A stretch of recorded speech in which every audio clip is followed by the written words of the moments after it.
Hello my dear students, good morning. आज हम आपको चैप्टर नंबर 8 का इंट्रोडक्शन देंगे और जो टॉपिक आज हम पर्टिकुलरली डिस्कस करने जा रहे हैं that is chemical equilibrium. So let us begin with the prior knowledge of equilibrium. Equilibrium का आम ज़बान में डेली लाइफ में जहाँ पर इस्तेमाल हो रहा है दैट इज़ बराबर हो जाना या मुतवाज़न हो जाना। मगर जब हम केमिकल इक्विलिब्रियम की बात करते हैं यानी हम किसी ऐसे फेज़ में जा रहे हैं जहाँ पर केमिकल रिएक्शन मुतवाज़न होने जा रहा है या बराबर होने जा रहा है। अब केमिकल रिएक्शंस को स्टडी किया जाता है by means of their rates और by means of their change of concentration of the reactants and on the products. So chemical equilibrium is in fact a phase in which the change of the concentration becomes zero. So what is this state and how it is established? Today we are going to talk about it.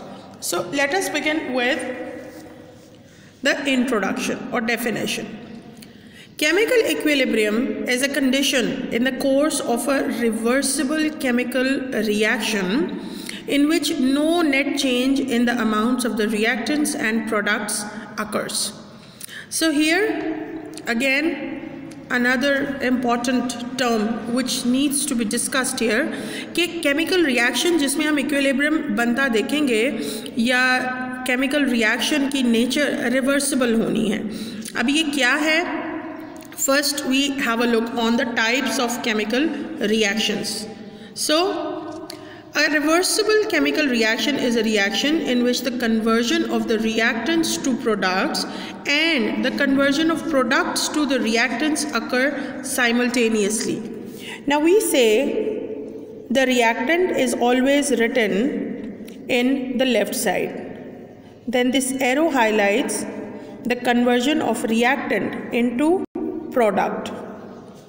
So the chemical species which are undergoing a change are called as reactants and the chemical species which are result after a chemical change or arrow are the products in fact.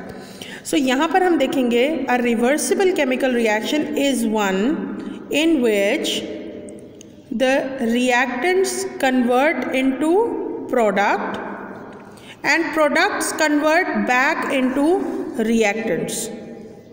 So this reaction goes in the both directions. That's why we put this double head arrow. याद रहे कि ये arrow double head ऐसा नहीं है. This is the wrong way. And if we write two complete arrows, then it is also a wrong way. So chemical equilibrium or a reversible reaction is always showed by this kind of double head arrows. Okay, so अब हम दोबारा definitions पे आते हैं कि reversible reaction वो होता है जिनमें conversion of reactant into product होती है और conversion of product into reactant occur simultaneously. Simultaneously का मतलब होता है eight the same time. Okay, example number 1 में हम देखेंगे कि calcium carbonate is the reacting species. It's undergoing a chemical change, decomposition and forming calcium oxide and carbon dioxide.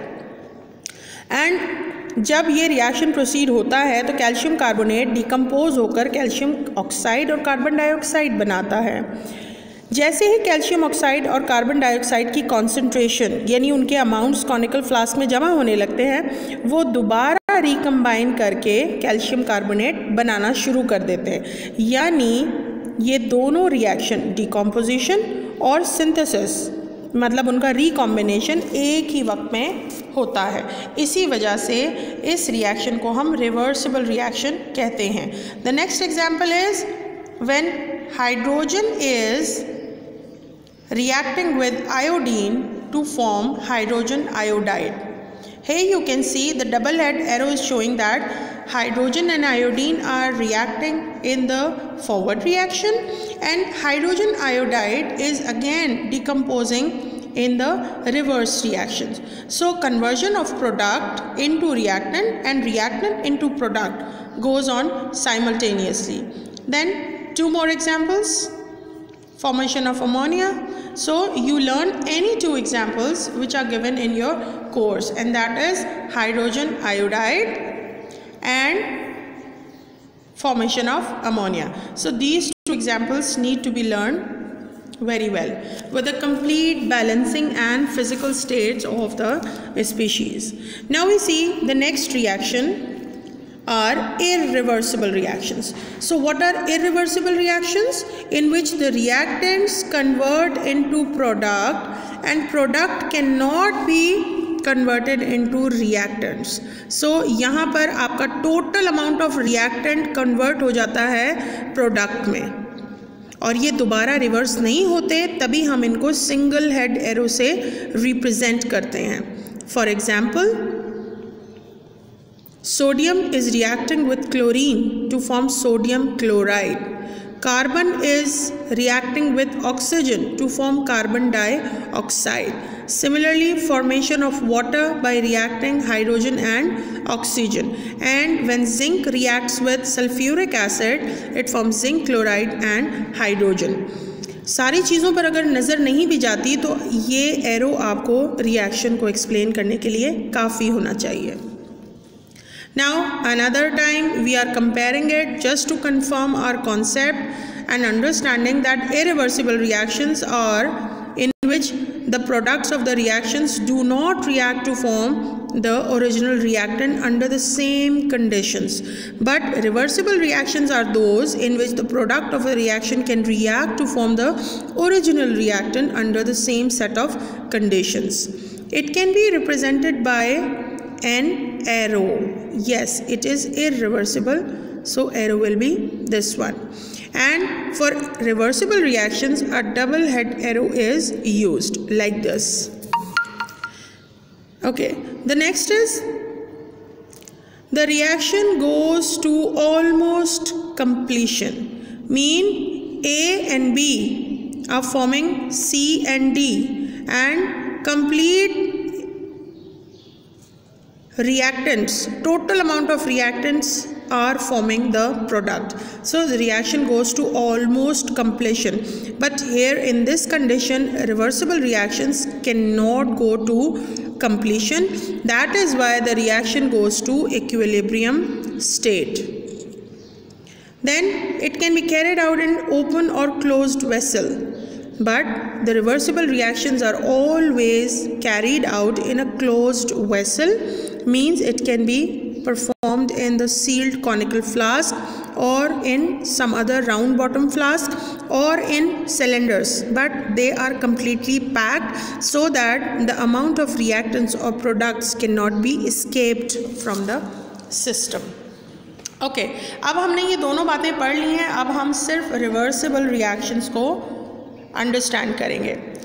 Suppose there is a reaction in which hydrogen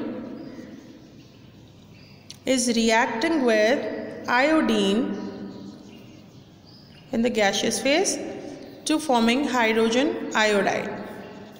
It is also a gaseous product. And here you can see that hydrogen and iodine react to form hydrogen iodide, and after some time, when enough concentration or amount of hydrogen iodide molecules gathered, they start converting back into reactants, hydrogen and iodine. So this is the reaction in which both of the processes, the forward and the backward process, is going on at the same time. So हमने इसको कैसे जज करना है? हमने इसको जज करना है by studying the concentration of hydrogen iodine and hydrogen iodide. और ये हमने कैसे करना है? ये हमने ग्राफ बनाना है. सपोज कॉन्सेंट्रेशन ऑफ रिएक्टेंट्स के हवाले से अगर बात की जाए और वाई एक्सेस पर आप कॉन्सेंट्रेशन प्लॉट करें और जी एक्सेस पे एक्स एक्सेस पे आप इसका टाइम प्लॉट करें, तो होना क्या है कि रिएक्टेंट की कॉन्सेंट्रेशन जब रिएक्शन स्टार्ट किया था तो मैक्सिमम थी और ये वक्त के साथ साथ गिरना शुरू हो गई. जैसे रिएक्शंस वहाँ से कंज्यूम होते चले गए, मींस वो रिएक्ट करते चले गए, concentration is decreasing slowly. So here we are getting a decreasing curve. But at the same time, when we study the concentration of the product, with the passage of time, initially there was no product in the conical flask, but gradually as hydrogen and iodine are consuming, they are forming the product. So this is how the concentration of the product is gradually increasing. But at some time एक stage ऐसा आता है जिस पर there is no change in the concentration of the product and there is no change in the concentration of the reactant. And at this phase, at this time, when the change of the concentration of reactant and the product becomes zero, means हमें नई कोई तब्दीली नज़र नहीं आती, तो हम ये सोचते हैं कि एक ऐसे फेज़ में सिस्टम चला गया है जिस पर या तो रेट ऑफ फॉरवर्ड रिएक्शन बराबर हो जाता है रेट ऑफ बैकवर्ड रिएक्शन के, या फिर तमाम रिएक्शंस रुक जाते हैं. इस स्टेट को हम कहते हैं केमिकल इक्विलिब्रियम स्टेट. थोड़ा सा इसके बारे में और पढ़ेंगे कि वो क्या पॉसिबिलिटीज़ हो सकती हैं जिसकी वजह से कॉन्सेंट्रेशन तब्दील होती नज़र नहीं आ रही. तो पहली पॉसिबिलिटी तो ये है कि all reaction ceases, means hydrogen iodine reacting to form hydrogen iodide. There is no change in the concentration of hydrogen and iodine and hydrogen iodide. तो ऐसा लगता है कि फॉरवर्ड रिएक्शन पे रुक गया और बैकवर्ड रिएक्शन पे रुक गया. और दूसरी पॉसिबिलिटी ये है कि जिस स्पीड से फॉरवर्ड रिएक्शन परफॉर्म हो रहा है उसी स्पीड से बैकवर्ड रिएक्शन परफॉर्म हो रहा है. यानी कॉन्सेंट जैसे ही हाइड्रोजन और आयोडीन रिएक्ट करके हाइड्रोजन आयोडाइड बनाती है, वैसे ही हाइड्रोजन आयोडाइड दोबारा डिकम्पोज होकर हाइड्रोजन और आयोडाइड में कन्वर्ट हो जाती है. यानी नंबर ऑफ स्पीशीज़ और number of concentration of hydrogen iodine and hydrogen iodide remains the same. इस फेज़ को हम केमिकल इक्विलिब्रियम कहते हैं. अब इसको किस तरह से पढ़ा जाएगा?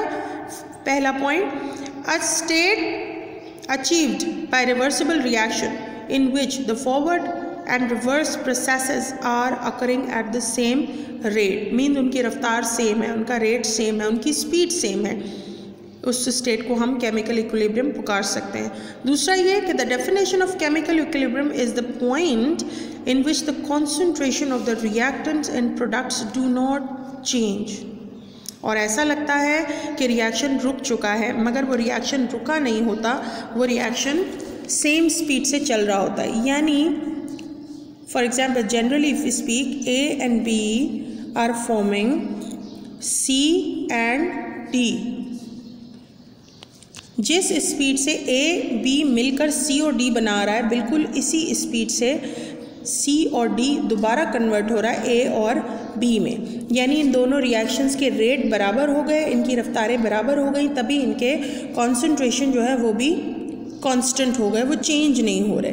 दूसरा, इससे हमने ये भी एक और टर्म्स डिस्कस करनी है कि डायनामिक इक्विलिब्रियम है, यानी कन्वर्जन रुकी नहीं है, बस कन्वर्जन की जो रफ्तार है वो बराबर हो गई. इस स्टेट को हम डायनामिक इक्विलिब्रियम कहते हैं, यानी equilibrium in motion.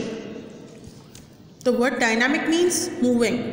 So chemical equilibrium को sometimes dynamic equilibrium भी पुकारा जाता है because of having the same movement of reactant into convertant and product into reactant. I hope that I have explained this topic very well. काफ़ी वक्त ले चुकी हूँ आपका. इस कॉन्सेप्ट को अच्छी तरह से आपने समझना है, फिर इसको मेमोराइज करना है, इसको लर्न करना है, because a very important question is coming always in the exam. इस कॉन्सेप्ट के बाद हम ली चैटलियर प्रिंसिपल पढ़ेंगे. इस चैप्टर का बहुत ख़ास टॉपिक है. लॉ ऑफ मास एक्शन पढ़ेंगे और वो फैक्टर्स पढ़ेंगे जो कि इक्विलिब्रियम पर अफेक्ट होते हैं, यानी उसको चेंज करते हैं. तो बहुत इंपॉर्टेंट टॉपिक्स आगे आ रहे हैं बेटे आपके, तो आप इसको अच्छी तरह से समझें. फिर नेक्स्ट लेक्चर में मैं आपको लॉ ऑफ मास एक्शन पढ़ाऊँगी. Okay, just keep on watching the channel. If you are really interested in upgrading your grades and to make a good result within these possible circumstances. I am always there to help you, and leaving with the hope that this video will be really helping in understanding the language of your textbook and in memorizing the definitions and the equations. Okay, thank you. God bless you.